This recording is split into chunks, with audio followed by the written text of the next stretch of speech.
Nagsimula po sa law, ma'am. Law 2 years po. Then nag-shift sa VetMed po. Batman. Apa. Una pong mag-law school sa San Beda, then nag-shift po sa VetMed po. Yun po kasi yung business ko, ma'am. So may klinika. Marami po. Opo. Marami. Ano pong name? Yung pinaka-oldest na lang, yung kung saan nag-start, Bretton Woods Veterinary Clinic. Bretton Woods. Saan pa man yan? Saan ang branch niyan? Sa not located. Sa E. Rodriguez Senior Avenue po. Tapat ng Jubilee Christian Academy School. So ano rin, pet lover ka rin. Sobrang pet lover ko. Yun po ang aking first love. Pero bukod sa dancing, singing, yung pets. Dok, parang bagets ka pa. Oo nga eh. So, veterinarian si Doc? Veterinarian ka, Doc? Yun po ang aking next na kinukuhang profession. Pero law po talaga ang aking background. So itutuloy mo pa rin yung pagiging lawyer? Yes, ma'am. Okay. Ano yun, natapos ka na sa law, hindi ba? Hindi pa po. Kaya po itutuloy po. Itutuloy mo. Second year po ako sa law, incoming third year. Okay. And then, paano ka napasok naman sa showbiz? Kay Tita Lita is my manager po. Lahat ng sabihin niya, I follow naman. Siya po yung talagang nagpupush sa mga talents kasi medyo may ubo po ako ngayon, so buti na lang nakakanta po kanina. Dok, singing lang ba o acting din? Lahat po, sing, dance, Papasok and lang sa acting, dancing.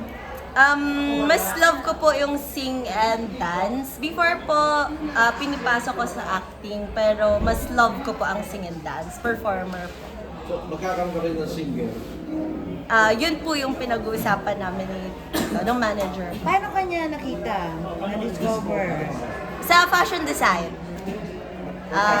Some of the clothes ng boys, I made them.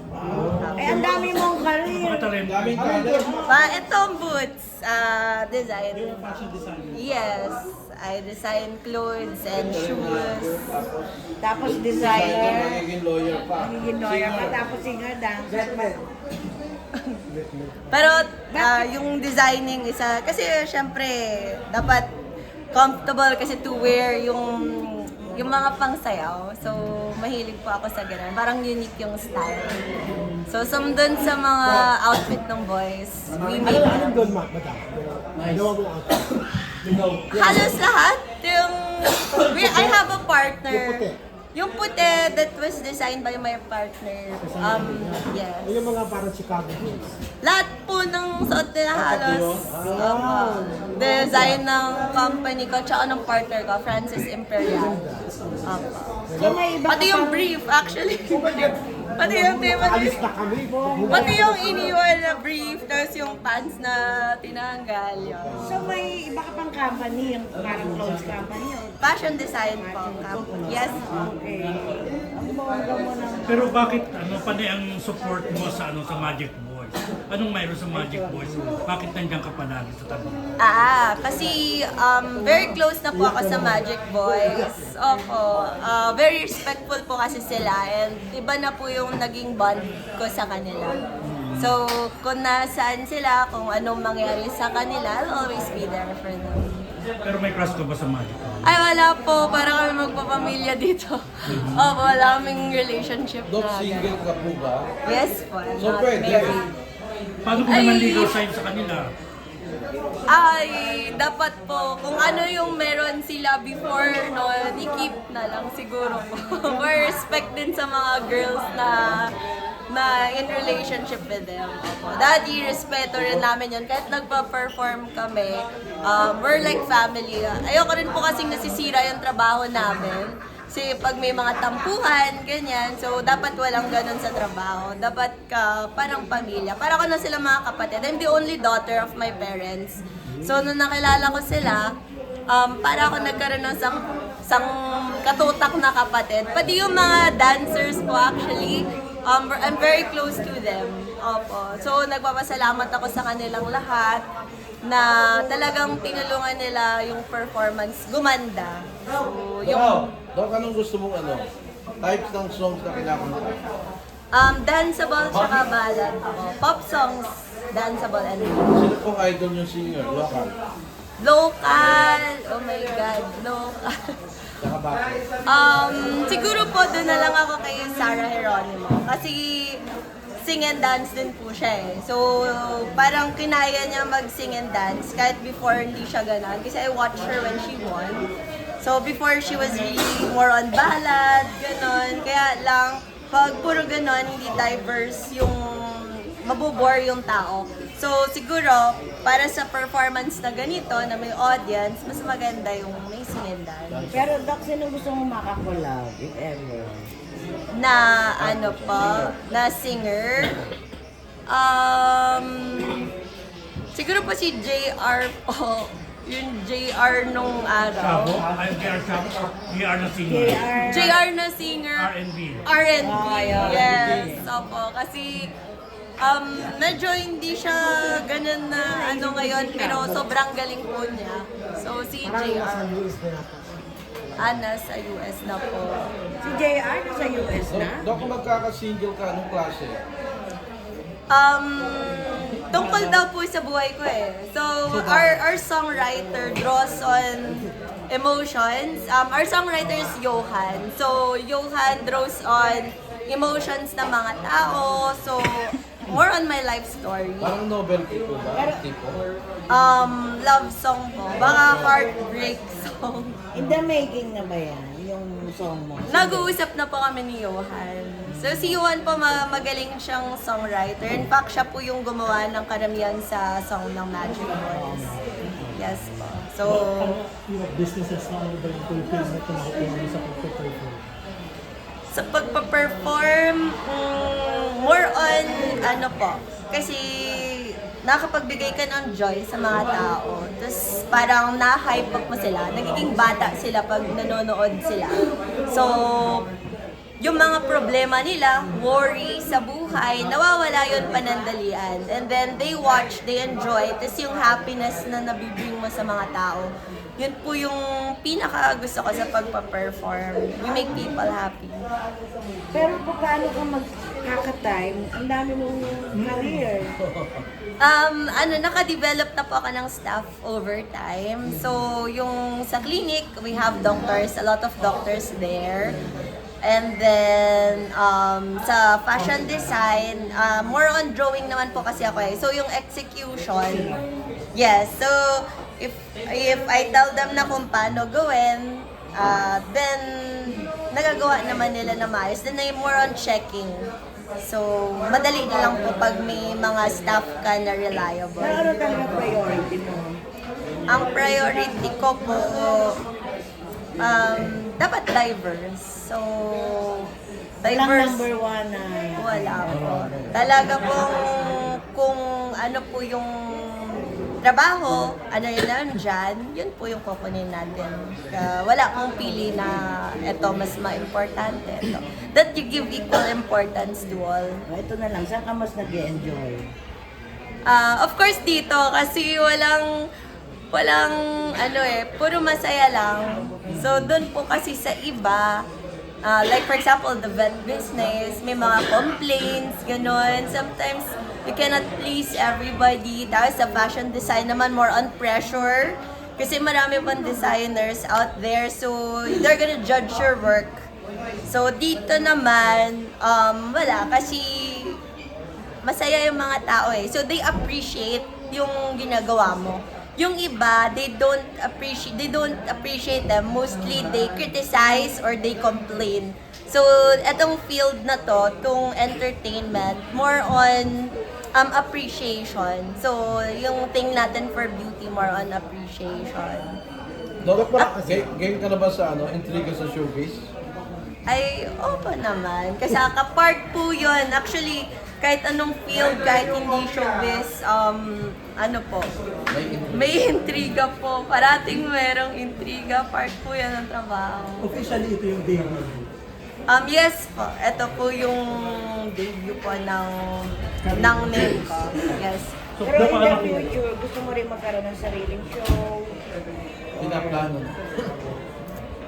Kung ano po yung vision ng manager ko, si Tito Lito, I will follow. Kasi I trust him. He's been in the field for a very long time.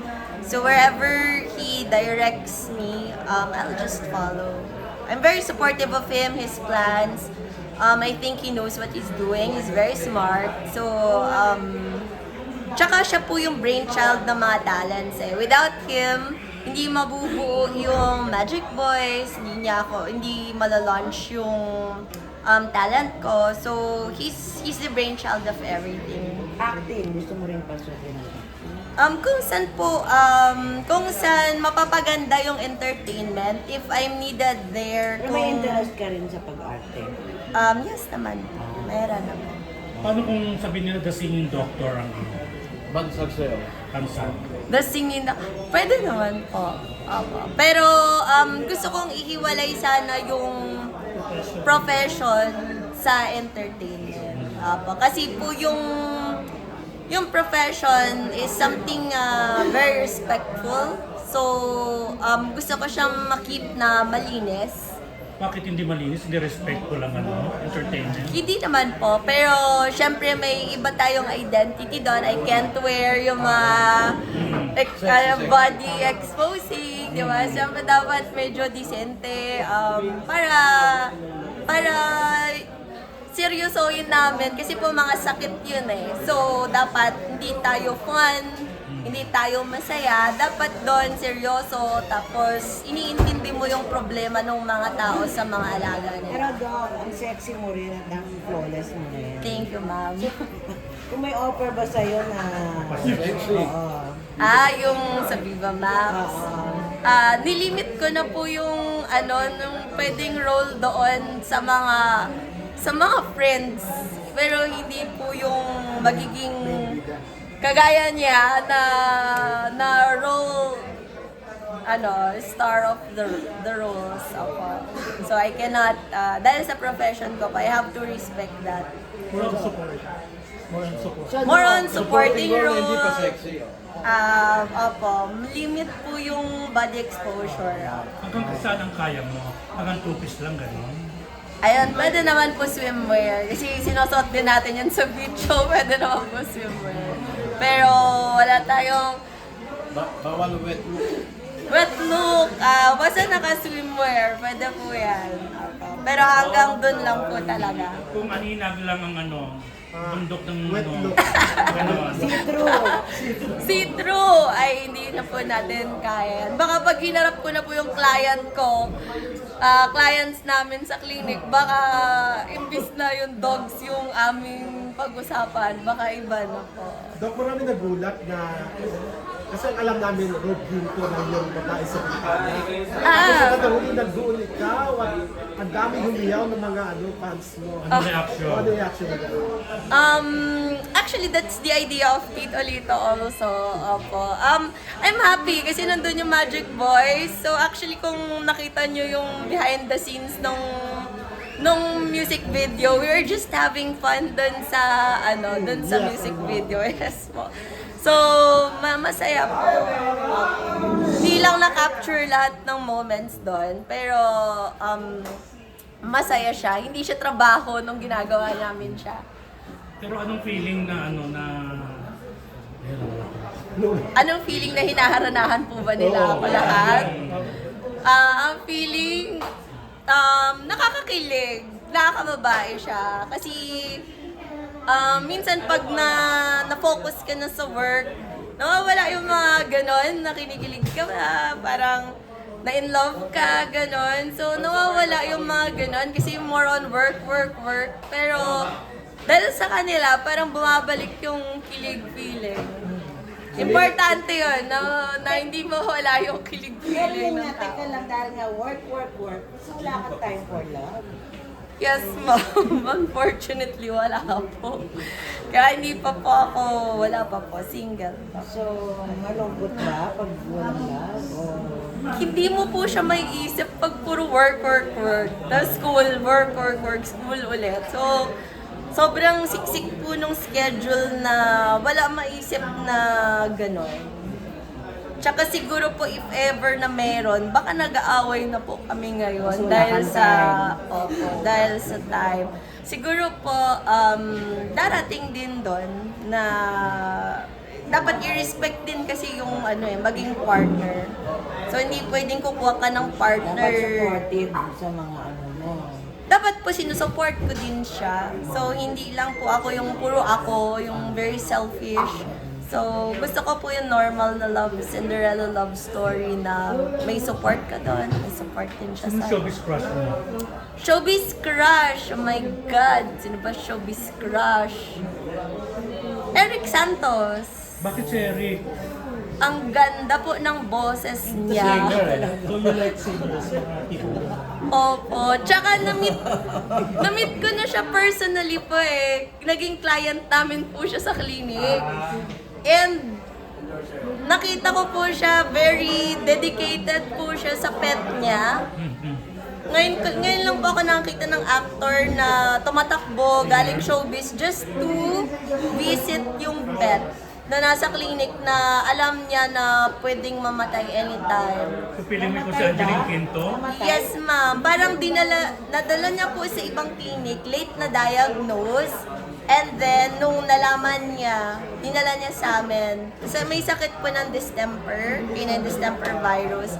And nasa advanced stage na po yung pet. Pero, parang sabi niya, just do all that you can. Bigay niyo lahat para dun sa pet until the last breath. And he always visited the clinic every night. So, sabi ko, ang tindi nung dedication niya para, yung love para doon sa isang pet, sobra. So, sabi ko, wow. So sa partner compatible kayo. Yes. Sa mga hayop. Sa part ng pets, very, nakita ko po na mapagmahal po siya Ano na po, tao. ano po yung friend niya? Aso or pusa? Dog po siya na maliit po yung breed. Very small yung breed. Anong feeling mo, Angeline Quinto, na naling kay Eric Santos? Ganun bang feeling mo? Kay Eric Santos po? Oo. Ano ang Ikaw- feeling sa kanya? Ikaw, nagiging Angeline Quinto, gano'n? Pakiramdam mo, Angeline Quinto, pagkakasama mo si Eric. Hindi naman po, hindi po. Ang pakiramdam ko para ako naging fan. The first time ko magkagusto sa local na male na artist. Tapos, ang ganda din ng framing kasi nung face niya eh. So, very small. So, hindi ganun sa TV. Tapos, very young looking. And, ang tangkad din po niya eh. So, he keeps himself in good shape.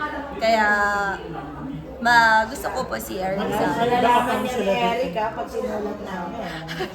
Apo. May iba ka pang celebrity parents din sa clinic. Kasi Eric sa Marami po. Kasi malapit po kami sa ABS. Si Vice Ganda, tapos po si Nino Mulak, and then, sino po ba yun? May mga batang upcoming na artist, gano'n, marami pong showbiz personal.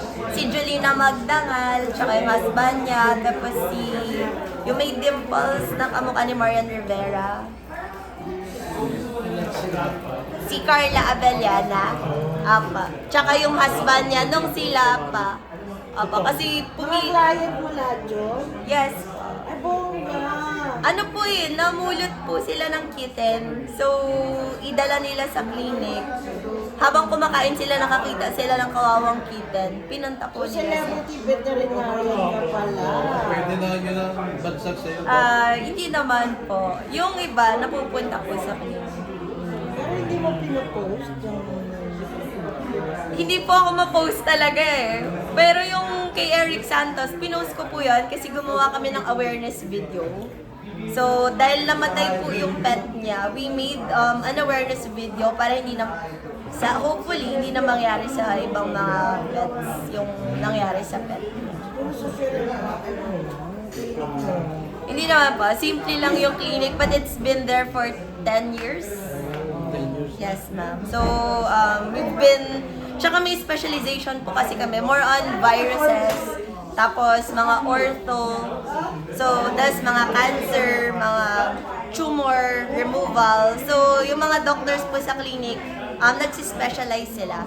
So, marami po kasi kaming doctors and then lahat yon may kanya-kanya po silang kagalingan. So, meron sa surgery, meron sa viruses. Yes, ma'am. Okay, thank you. Dok,